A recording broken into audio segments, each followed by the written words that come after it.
In the 100 years since Lakewood was imagined and built, it has been many things to many people. For some early on, Lakewood represented an opportunity. For others, it was a place to settle down and to raise a family. For those living in Lakewood today, Lakewood is home. These are the memories of Lakewood's residents, told as if you were sitting at water's edge enjoying a summer sunset.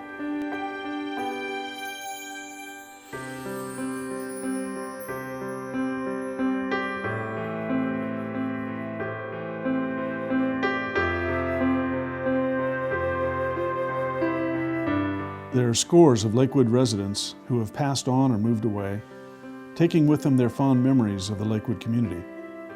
This video represents our effort to preserve a tiny piece of our shared history.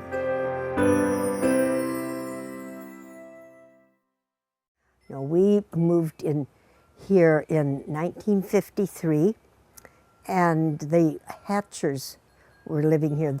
They lived here for 2 years. These houses right in here were built by Bob Burgess, the son of the man that developed the whole area.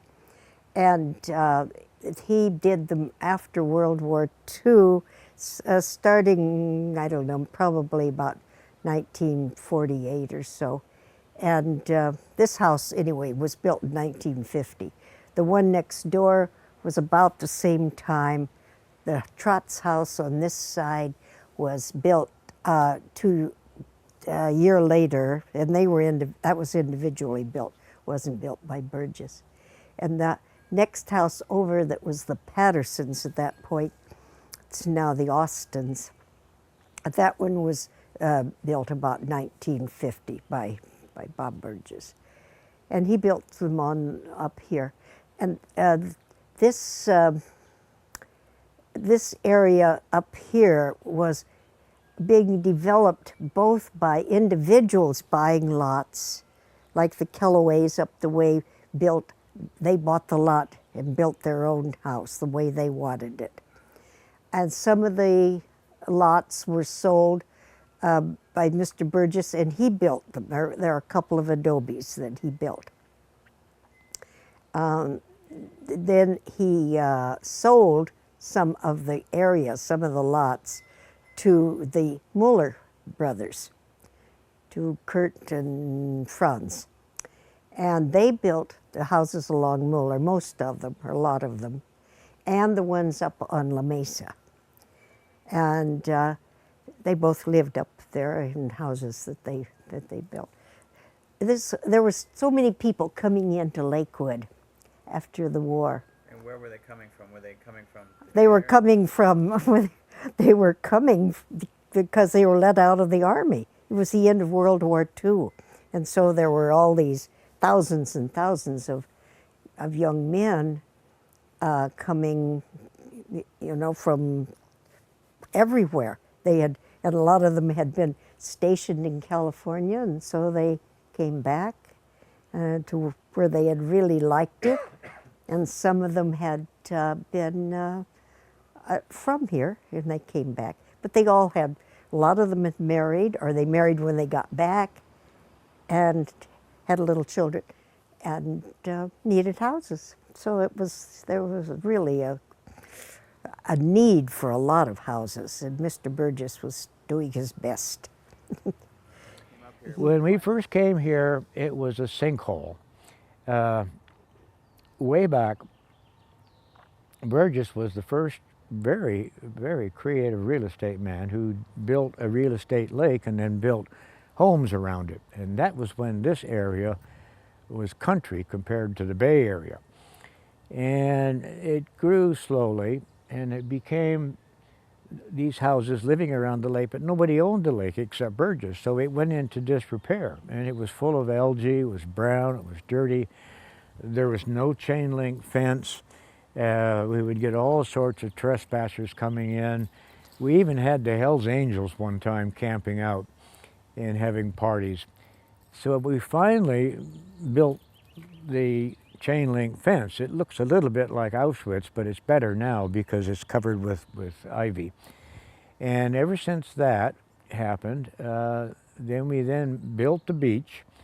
Frank Jackal brought in a whole bunch of broken concrete made the bed for the beach, and then we poured sand every year, and that's what you see now over there.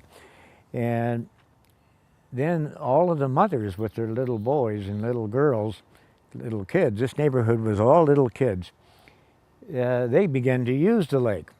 And it then became a very social, pleasant place to be.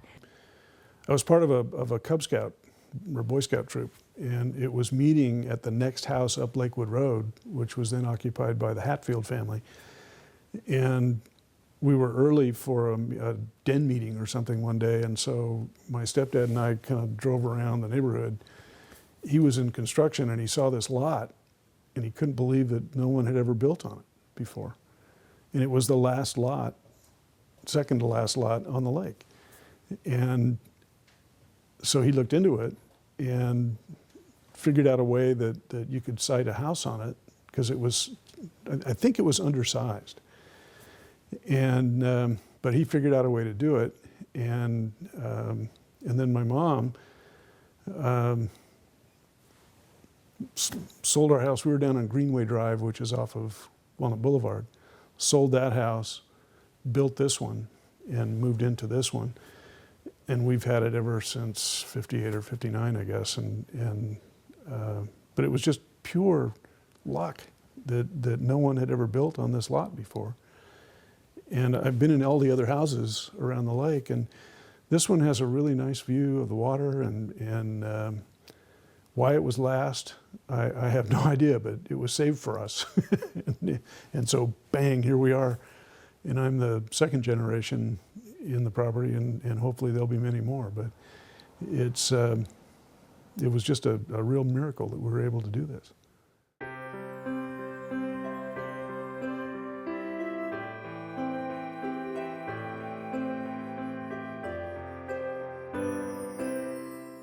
And to set the background a little bit, the neighborhood, I think, for years had lived around the lake and just assumed that it would be there forever.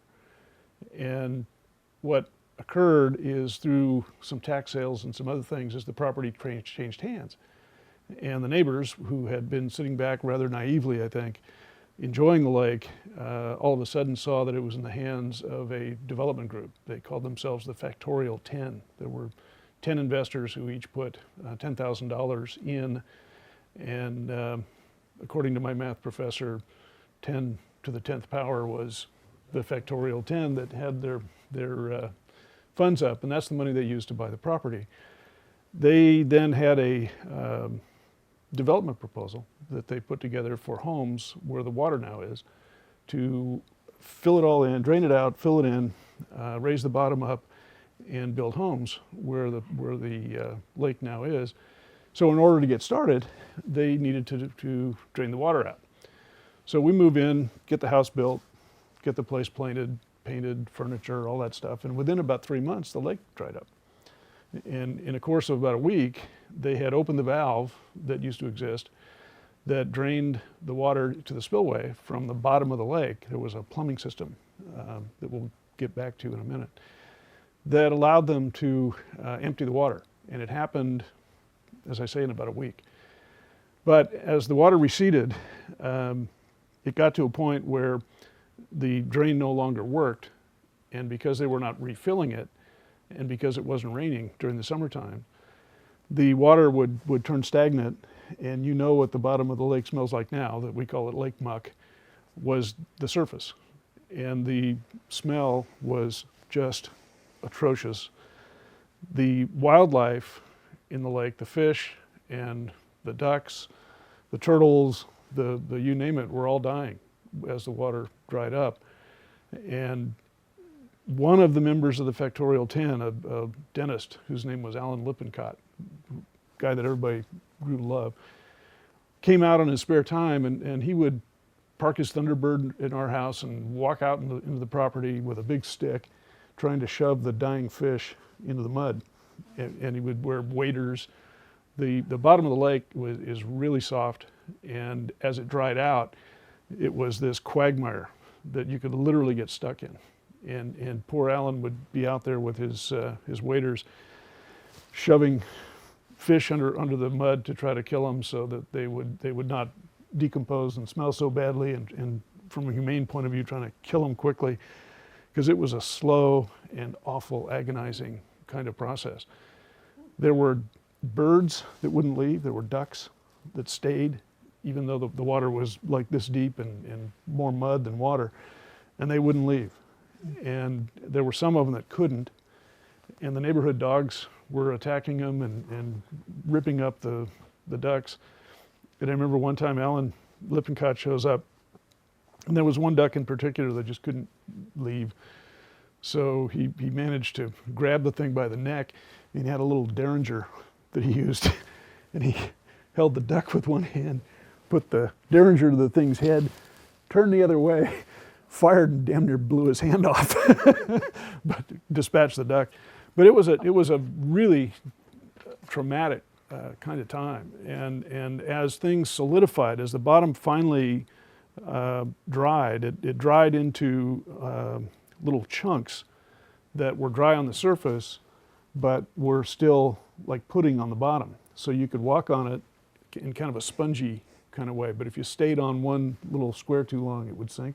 Rob and I and Pete Reynolds used to walk across that Yeah, dam. we all did. And when we were little kids, and so this would be like 55. Yeah. When we come out, maybe it was before 55. It was before 55, I know it was, because I ran left in 54. 53, yeah. 3 or 4. Yeah. Okay, we walked across that dam when the water was going over it. Oh, wow. One of our bright ideas. That was also the same You year could put that in for the Darwin Awards, Yeah. Ed, I think. Pete Reynolds and my brother had this rowboat of RNs, and they're taking a train to a buddy of theirs' house on the other side. And You sure that Where- wasn't my rowboat, Ed? was that your rowboat, the think one that it had was the mine. leak in it? Well, it was a fine boat until that day when you... Yeah, they sunk the boat and the train in the middle of the lake. Down there's a Lionel train in the bottom of the lake somewhere. And one thing I omitted, but when the lake was dry, there were all kinds of artifacts in the bottom of the lake. There were boats, there were trees, just tons of stuff out there. And a whole lot of fun to go browsing around in to see what you could find. I bet I pulled 100 fishing lures out of the lake and had a great collection for a while. And out of that grew what we called the bramble bushes. And the whole bottom of the lake was covered about 3 feet high with these particular kind of bushes that had it in the shape of a berry, but they were very hard and dry, and they had 1,000 little hooks, literally hooks that came out of it, and they'd stick to everything.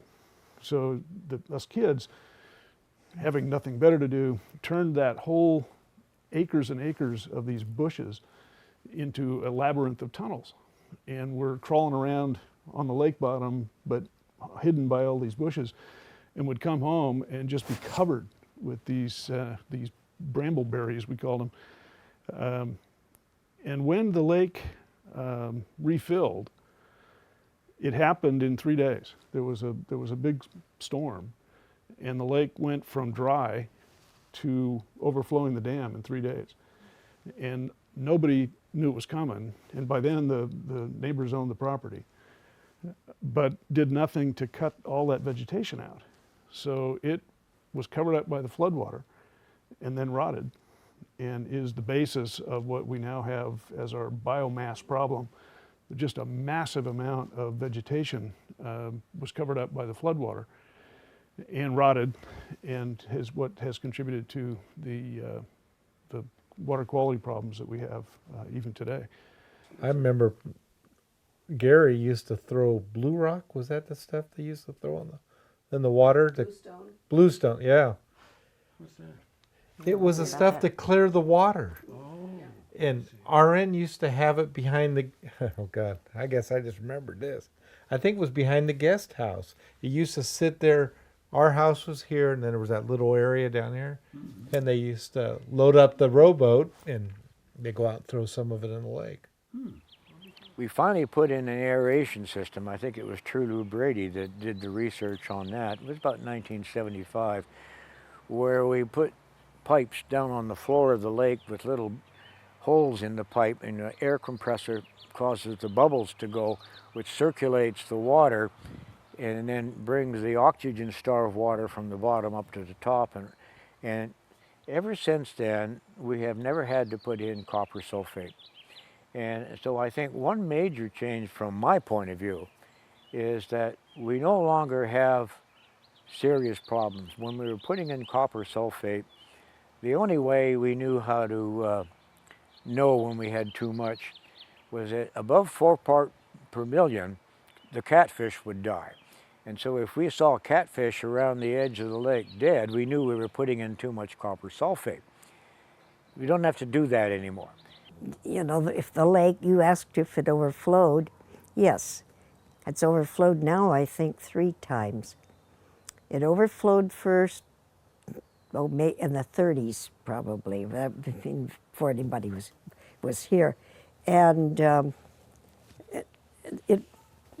Mrs. Burgess, the story is that her daughter has told us a story that her mother said that she would not leave. People were saying, move, oh, the dam's going to go, you're going to be washed away. And she said, no, that R.J. built that, and I know it's strong, and I'm not going.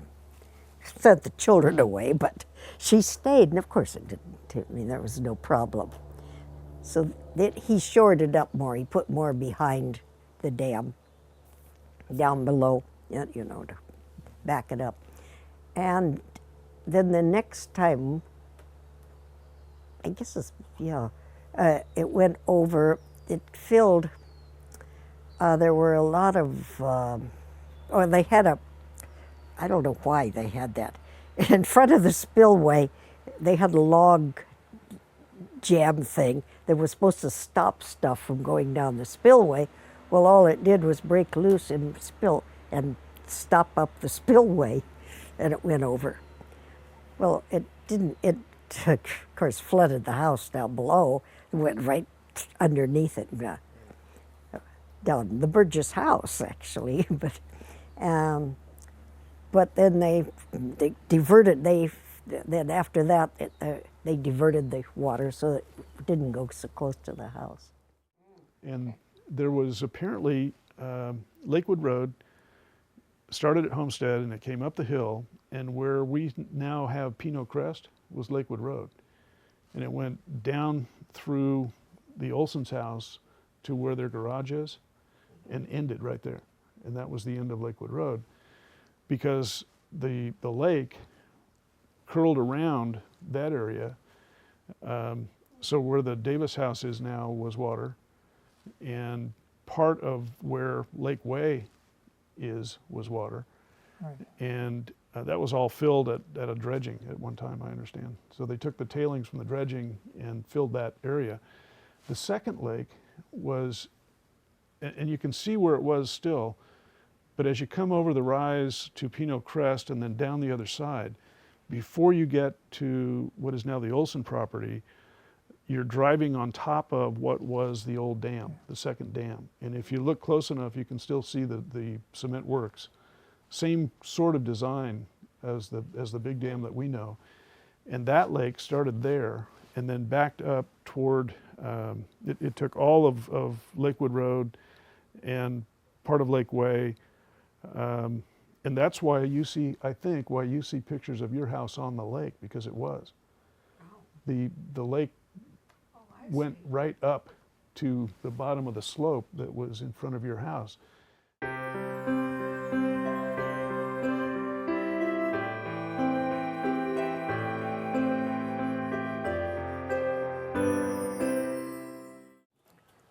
If you were, say, in the 3rd grade, okay, you would be assigned to a teacher and you would have your entire day from 8 o'clock until 12.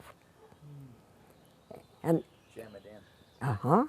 well, same number of hours that you're there all day, but you have these things. And then if your friend down the street, he went from 1 o'clock until 4. I can't remember the hours, but that's the idea. And he had a different teacher, same room, same desk. You shared. somebody else use your desk too. It's hard to imagine how it was back then, unless you were there, because it was just totally different.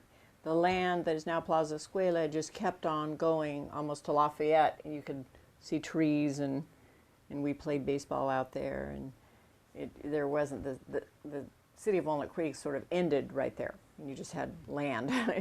So it was very From different. Batalla way to. Patella, yeah. That was, like in this area? Pretty much like it is now. Lakewood, no trees. not as many trees, No trees. There was. but it looked a lot like it does now, because I went to school with, there are still some people left. I know the Zuckermans, I went to school with his daughter, and the school bus, in those days, they only had a few buses, so the buses went all around, so you knew where everyone lived. And then it was a while before you got home, but, but you knew where everyone lived. That was number 5. That was Esther's bus. And Yeah. Esther's bus would go up, turn around Summit Circle, back up, and she made the loop around here. That's what the loop Yeah. is for, so Esther Yeah. could get her bus around. And there was a bus that came here and took the early morning children and the kindergarten children. And there were we had 2 buses up for this area. And there was Rosie and what was the other? Oh gosh, I almost could remember her name. But they knew every child, and every child knew them, and they were well disciplined. And if they did anything that Rosie or oh gosh, whatever, I can't remember. Isn't that terrible? Because they were such well-known people for so many years at taking children. And then they go take them, and then they bring them back, take the next group, bring them back. We had busing to go to school. So you got on the bus as a kindergartner with the 8th graders. Kindergartners came home earlier, then first through probably 3rd came home, and then so by the time you got in the 4th grade, you knew your multiplication tables. You knew everything because you've been listening to them recite them. And then in your 6th grade, they taught us is, are, was, were, have, had, may, can, shall, will, might, must, could, should, would, do, and did. I didn't know what it meant until just like 2 years ago. But I knew I had to learn it. So you guys went to the same school? Yes, Yeah, although he was older and smarter and wiser. smarter. No, when they built Walnut Heights School, it only went up to 4th grade. So I went over there 3rd and 4th grade, and then back to the old Walnut Creek School, down where Plaza Escuela is now. That was still in existence, huh? Walnut Heights. No, Plaza Escuela. That was the school. Yes, That was the site of that the was the school. Walnut Creek School, and it was up on a hill, which now it's flat, but it was up on a hill.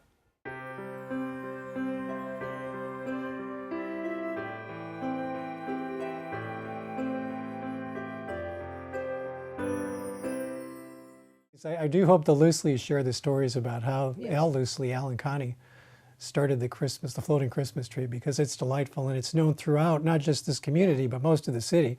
People know about the floating Christmas tree, and it's a wonderful little community asset. It was Roy and Al, I think, who kind of talked about it, and then it had never been up before. No, I don't know. I just got in. I wouldn't say it was my idea, but that was back in. I never was here without a tree. So in '72, we just put a cord, just connected a cord up to the boathouse, and No, it's electric connected to our house. Yeah, but it originally was to the. But it got taken. But it got. They had difficulty plugging it in, so we just connected it to our house and a long cord, just like it is now, up to the dock and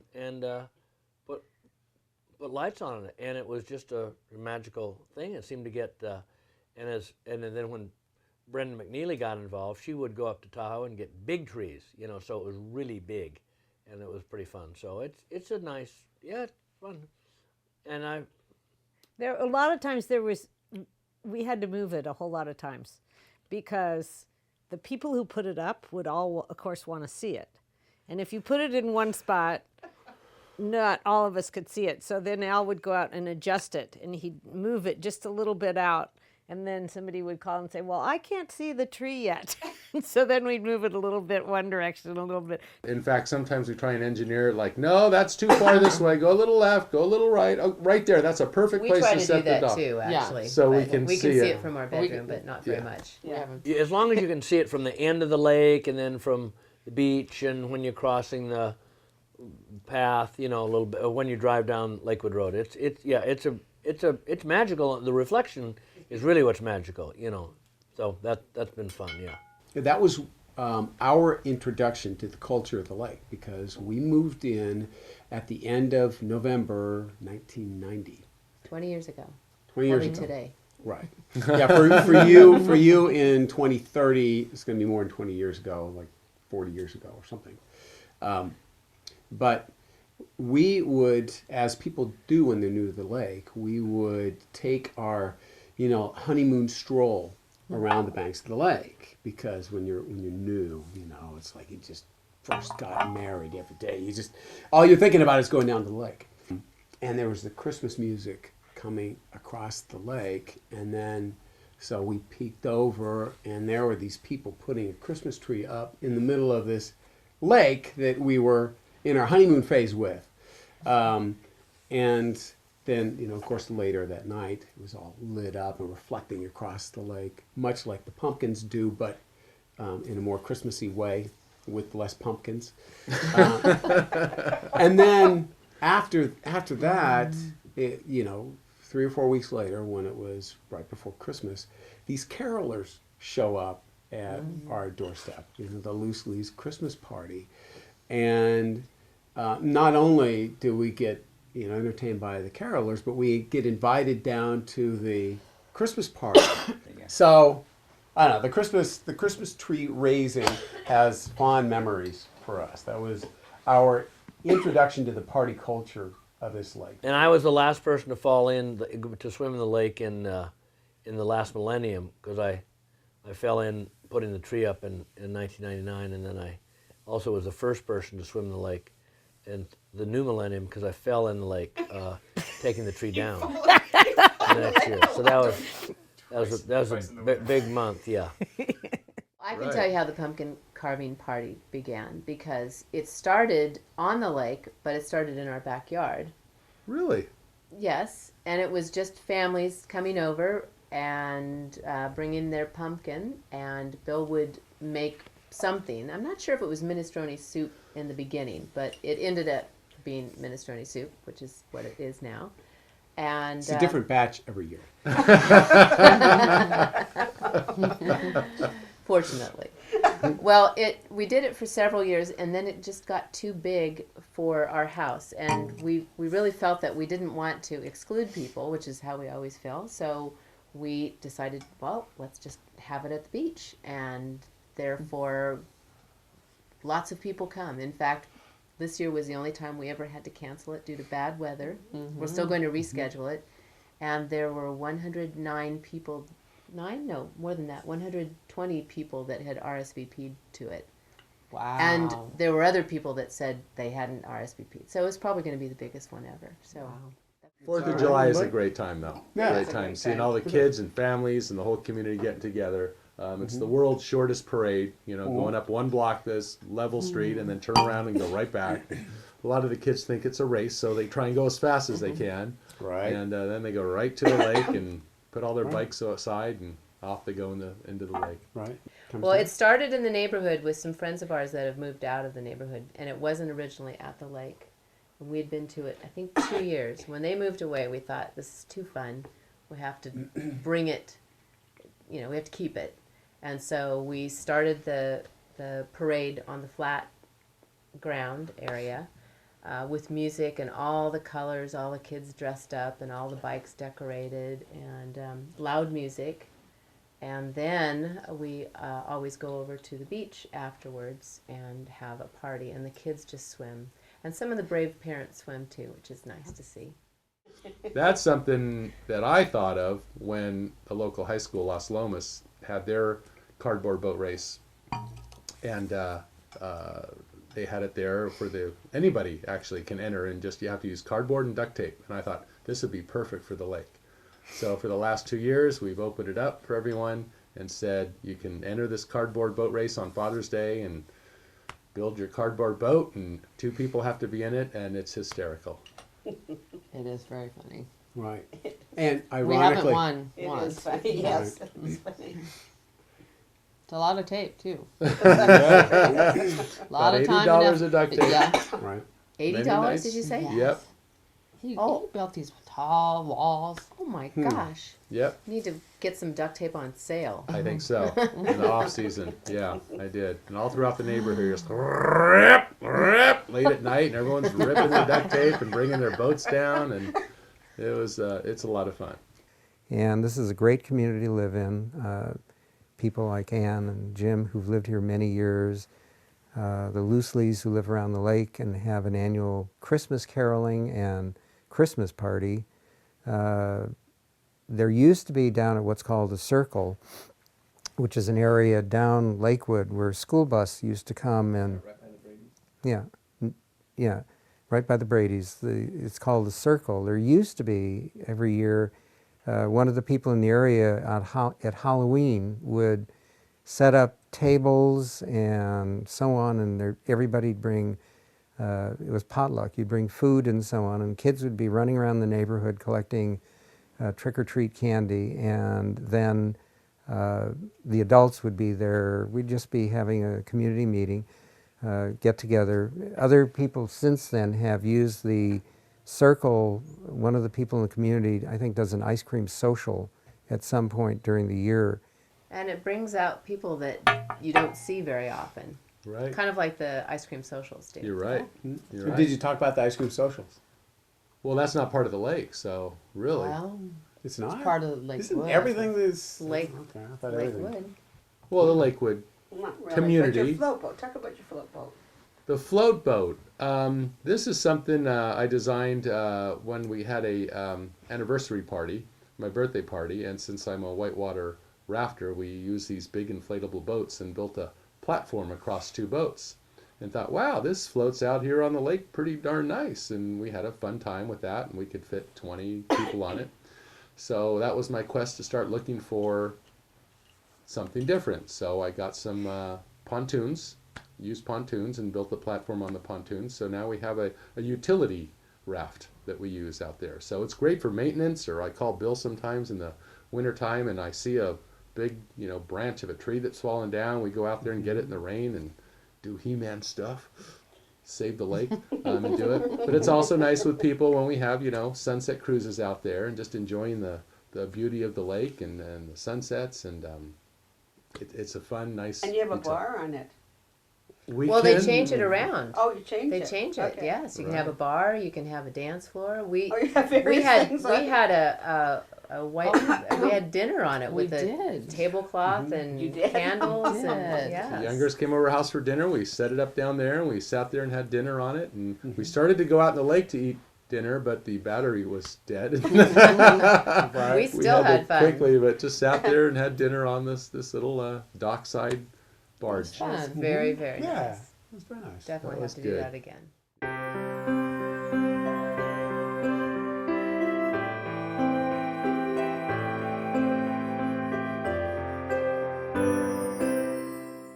Probably the best memory I have is being with my daughter, floating on the lake at night, and she is very much into astronomy.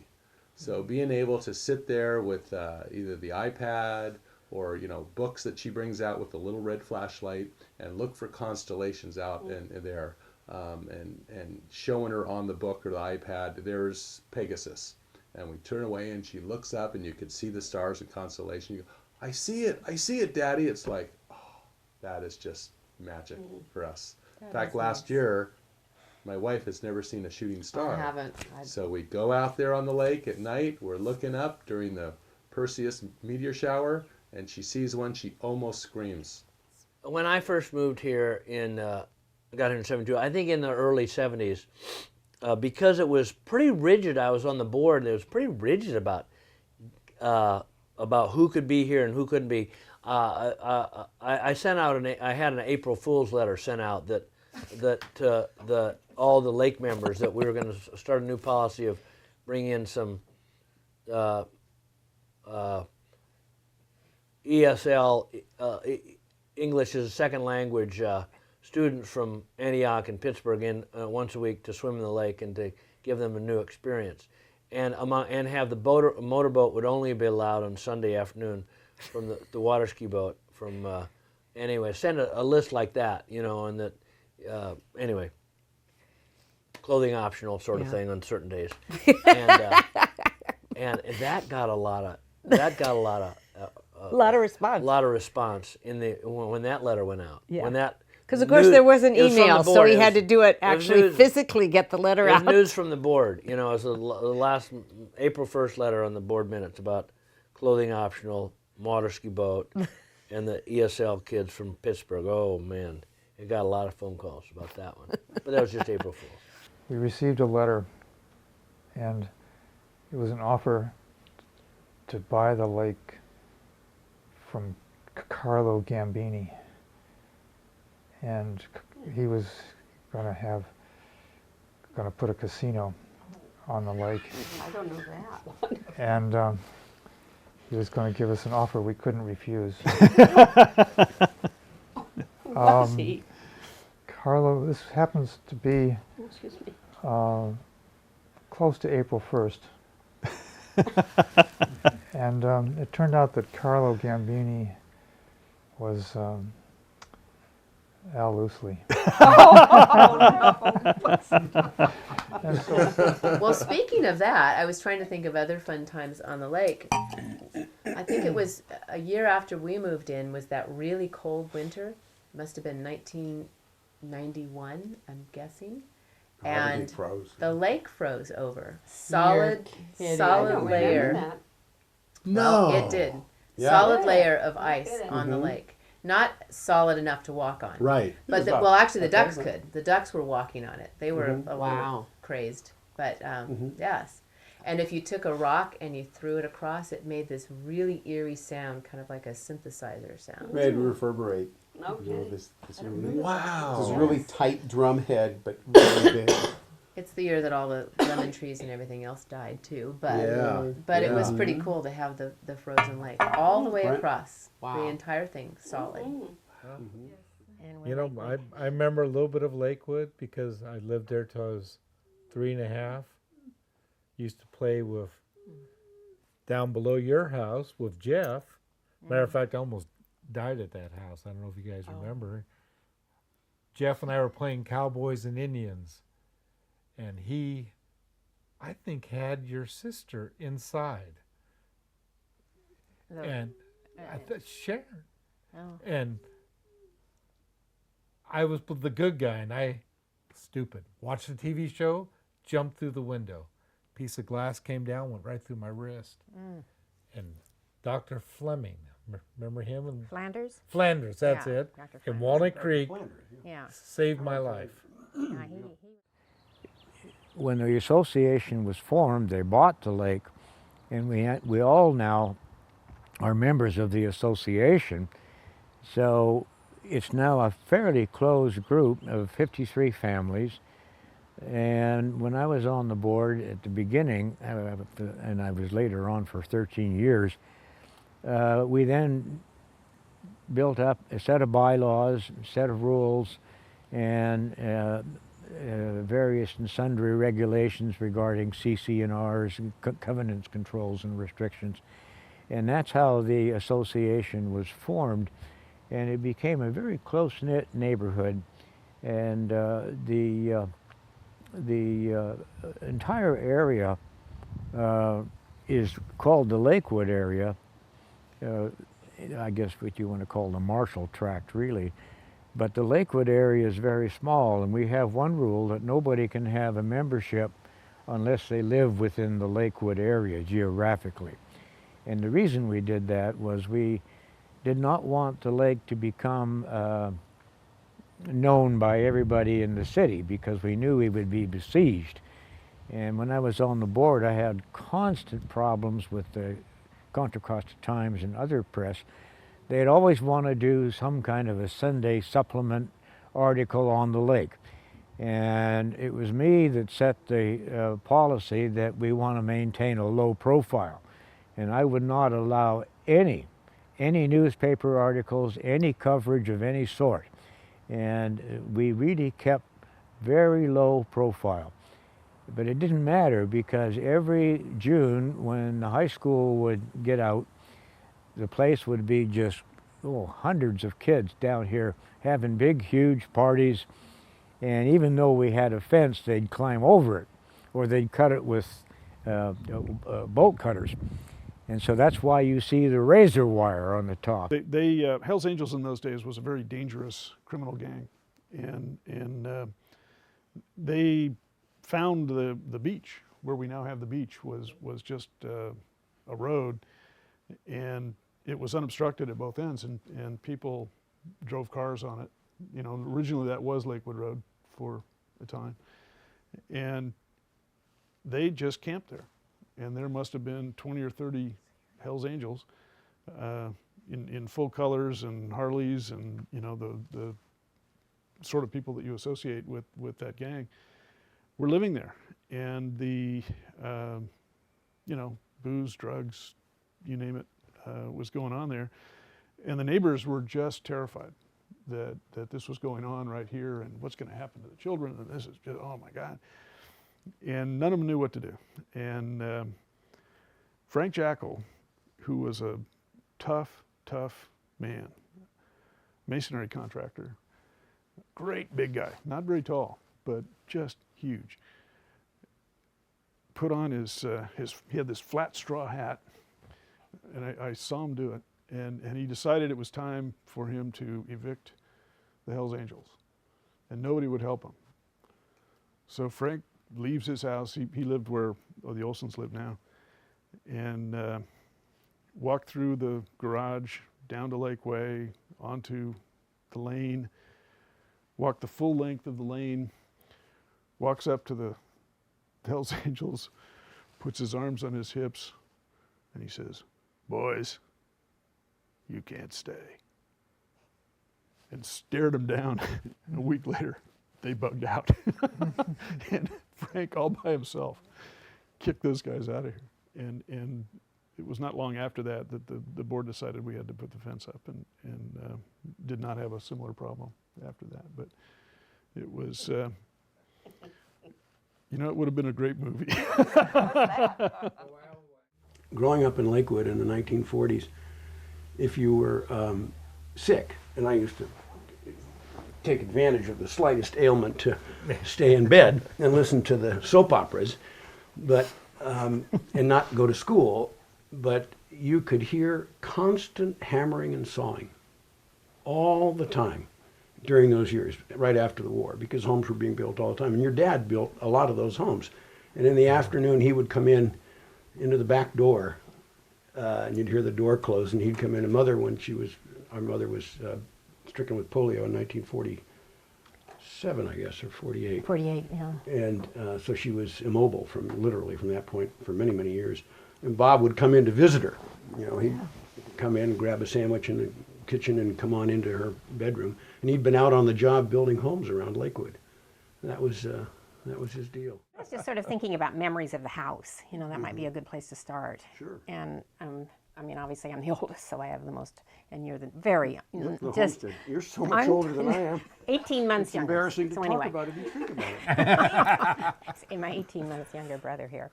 But we used to go down there and play a lot in the early 40s, and I mean in the mid 40s and everything. And I remember some of the places that we played, and you know, I always thought if I had to go back in my memory and I couldn't really write anything, you could go through each single room of that and remember and bring back memories. You know, starting, you know, going up through the front, up the stairs and into the living room, and off to the left would be this amazing library. And, okay, the attic, we'd go up there, and I remember tying on Granny Ann's long white gloves. The attic was just magical. It had trunks full of things. And we'd go up and play dress up there, and Granny had hats and wonderful ball gowns and the long white gloves, which I ended up with several pair of those. And what did you do up there in the attic? Well, you had trunks. You had the great big trunk that ultimately ended up in Uncle Bob's house, Ed's dad's house. we used to rifle through it in the Thanksgiving parties when they were at Diablo. But before it went there, it was in the attic at the homestead, and there were all kinds of neat things in there. Some generals' epaulets and so forth, and maybe a sword. I can't remember from whom. And then the old leather trunk that came across the plains, which I have. The Ann Webster fish, A.W. fish, stamped on the end, was in there, and I've forgotten what was in it, but it was a 1850s vintage leather suitcase.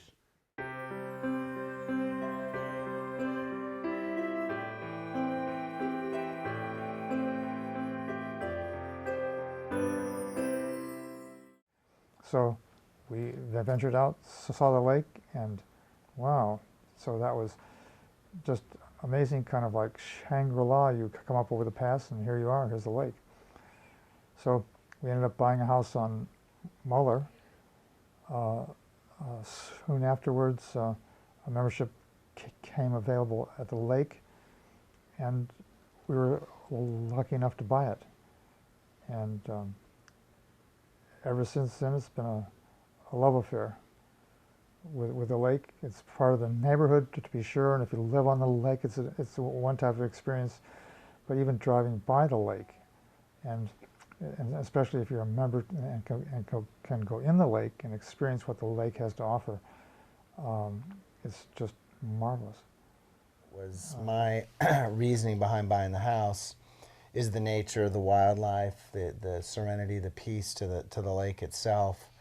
You know, we all talk about it being, historical and all the neat things in a town like Walnut Creek, having a lake, and the history behind it. But for me, it was more the turtles, the frogs, the peregrine falcons, the deer in our front yard, the foxes running around, and there's just so much wildlife, the bird life we talked earlier about with Al.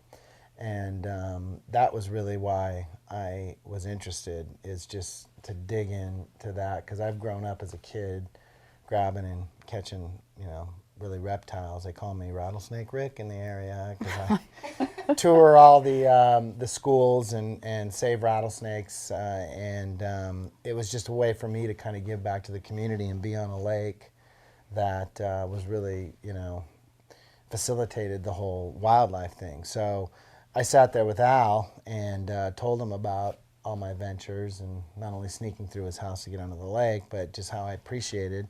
And I told him we had 3 kids. It was really important for him that I appreciated the environment, the lake. I would just say enjoy the natural surroundings that you have, because it's so beautiful. It's such a treasure to have something this wild, this organic, this beauty right here in the midst of all this suburban sprawl. And it's just a great treasure to have. We came from Alamo, which, talk about uppity, is truly that. And, we really didn't have a lot of friends over there. We moved to Alamo before we moved here. Yeah, we were in Danville and Alamo, and actually we were in Alamo twice. We moved 2 different houses there, but, never really connected. And the kids had a couple friends, but, it wasn't really nothing. We came over here, and it's like, you can throw the house and all the wildlife and all the stuff out and just go, wow, this community has changed our lives. I mean, our best friends in the whole world, our kids' best friends, and I think they'll grow forever with them, as Mike has and your kid. They're still staying in contact, and it's really just an interesting, very tight-knit community that we just feel blessed to be around, especially with our kids connecting with everyone here. And I'm raising my grandchildren on the lake now too, and it was really, occasionally it is so much fun. I'll sit here and watch the current kids do exactly what I did 50 years ago. They get out there in their boats, and they kind of congregate and splash around and get loud and throw each other in the water and do all the things that we did when we were kids, and that my kids did when they were here.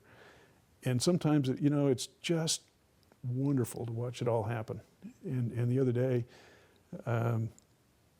my 10-year-old grandson was here.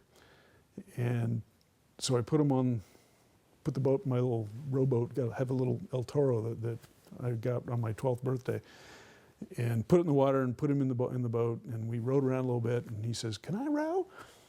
So I got an idea and I said, sure. So I rowed us over to the big dock by the beach. I got out, put him in the boat, and shoved him off the way they shoved me off the first time. So here is now my grandson out there rowing around in the boat trying to figure out how to row it and developing all the skills and the self-confidence and all the wonderful things that can happen to kids on water, just like I did so many years ago. So and it was heartwarming to see. It really was. I, brought a tear to this jaded eye to see all that happen.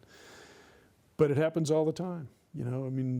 All summer long, the kids are in the water and out there, having fun. They without knowing it, they learn a lot. And there's a lot of biology out there. There's some physics and there's some astronomy and there's some hydrology and there's all kinds of things to learn about the environment. And they don't know that they're learning, because otherwise I don't think they'd do it. But they just have a ball out there. And it's more fun to watch them than it was to do it even. It's been an interesting time to be involved in. I was asked last year by the board, called to a board meeting and asked if I would be the person to plan a 100-year centennial celebration. And because I do events, it was an honor to be asked.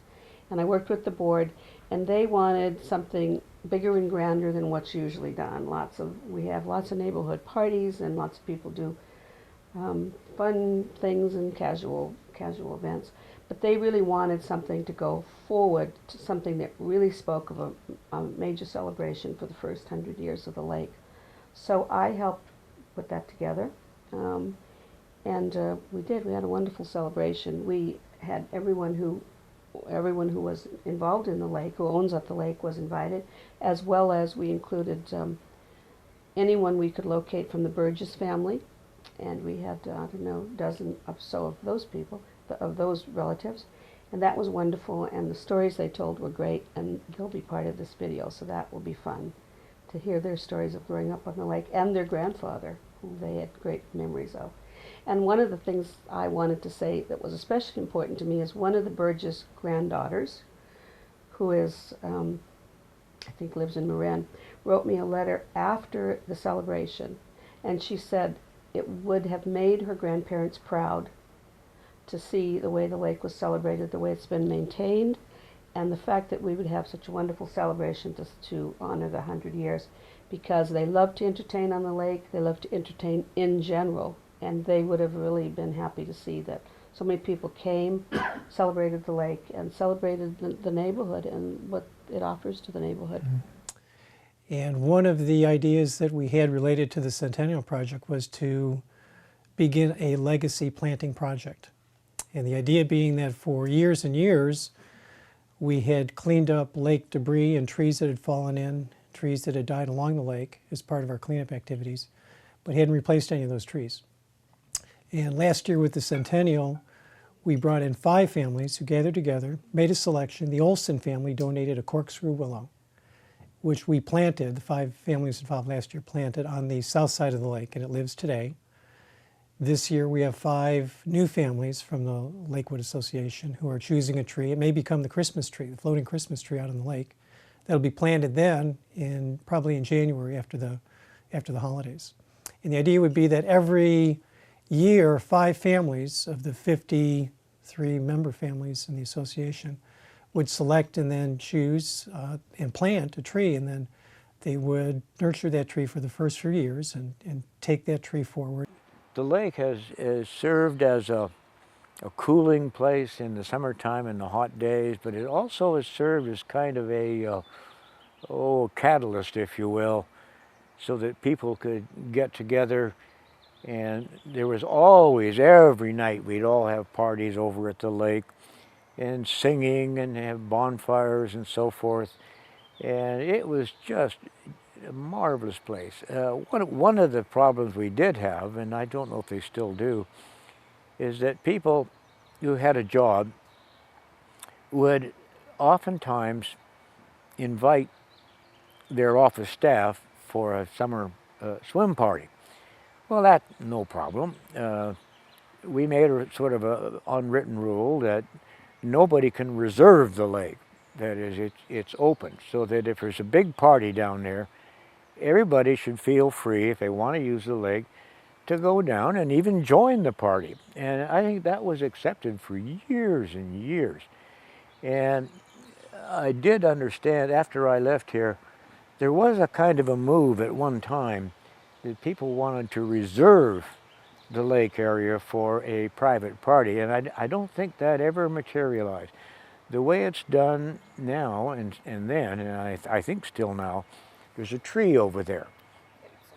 And everybody would put up a pie plate saying, having a party of 50 people on June 30th from 11 o'clock till 5, anybody's welcome, but we want you to know there's going to be a lot of people here. And I think that's still the, that's still the way that it works. It's all very laid back, yeah, very cool.